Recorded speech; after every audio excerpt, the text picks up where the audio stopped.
Welcome to Chapter 4, the final chapter of the Chemoinformatics Introduction series.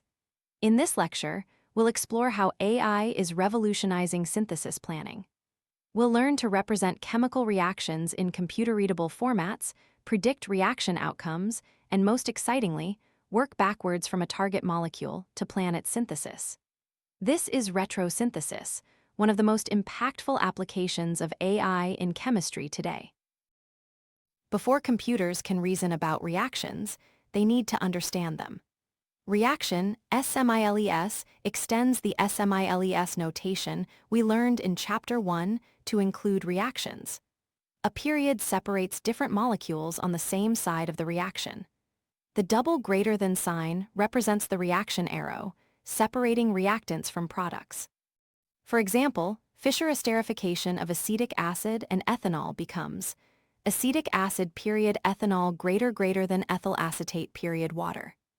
Atom mapping, shown with colons and numbers, tracks which atoms in reactants become which atoms in products. This mapping is crucial for understanding reaction mechanisms and for machine learning models. SMERCS is to reactions what SMARTS is to molecules, a pattern language. While reaction SMILES describes specific reactions, SMIRKS describes reaction patterns that can match many specific cases. Consider ester hydrolysis. The SMIRKS pattern describes breaking any ester into a carboxylic acid and an alcohol, regardless of what R groups are attached. This generalization is powerful. From one SMERCS pattern, we can generate thousands of specific reactions. Template-based synthesis planning extracts these patterns from known reactions in databases, then applies them to new molecules. Think of it as encoding chemical knowledge in a form computers can use. Where do reaction templates come from? Large databases of known reactions. The USPTO database contains 1.8 million reactions extracted from US patents, and it's freely available. REACSES, a commercial database, has over 50 million curated reactions from literature. SciFinder is even larger with over 100 million reactions. The workflow is: extract reaction templates from these databases, generalize them using R groups and SMERCS notation, then apply them to new target molecules.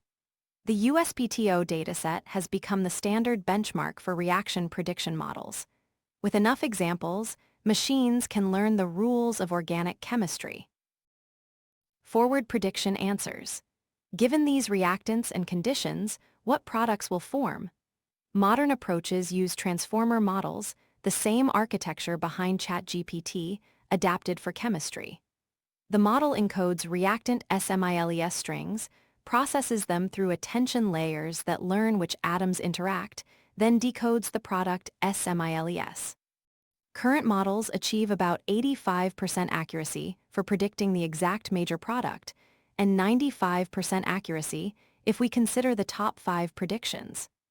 IBM RxN for Chemistry offers this as a free web service. You simply draw or paste your reactants, and the AI predicts the products along with confidence scores and expected yields. Retrosynthesis is the art of working backwards from a target molecule to available building blocks. You start with what you want to make, then ask, what reactions could produce this? Each possible reaction is called a disconnection. You continue asking this question for each intermediate until you reach commercially available starting materials. The result is a retrosynthesis tree showing all possible routes. This was pioneered by E.J. Corey, who won the 1990 Nobel Prize for this work. AI now automates this process, searching through millions of possible disconnections to find practical routes. The best route balances step count, yield, cost, and practicality.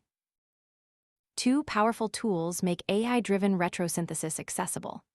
AI ZynthFinder, developed by AstraZeneca and released as open source, uses Monte Carlo tree search combined with neural networks to explore the retrosynthesis tree. It runs locally on your computer, works offline, and can be customized with your own reaction templates. IBM RxN for Chemistry offers a cloud-based alternative with a beautiful web interface. The free tier allows exploring retrosynthesis routes for any molecule. It uses transformer models trained on millions of reactions. For quick exploration, try IBM RxN. For integration into pipelines or custom models, AI Synth Finder is the way to go. Finding possible routes is just the beginning. We need to evaluate which route is best.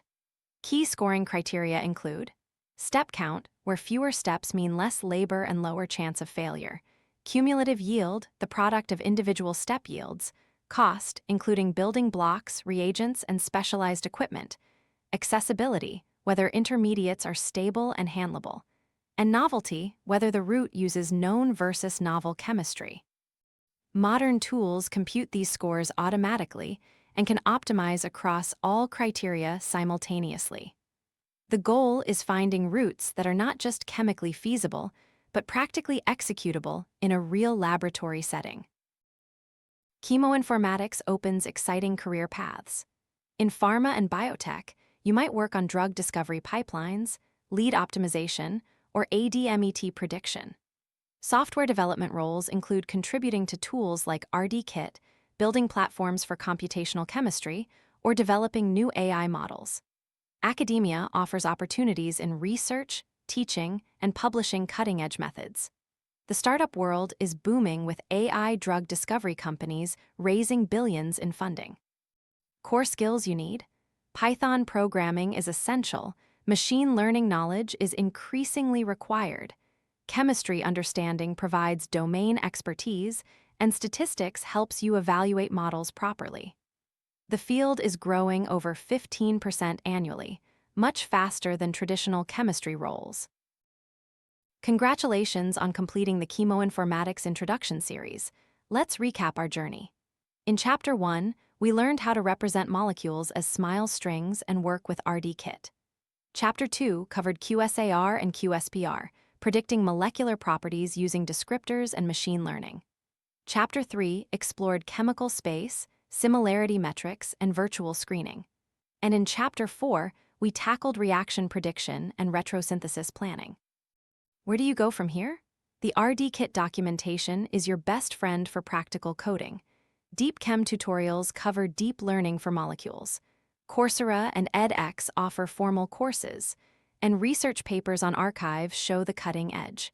The field is evolving rapidly, and you now have the foundation to evolve with it.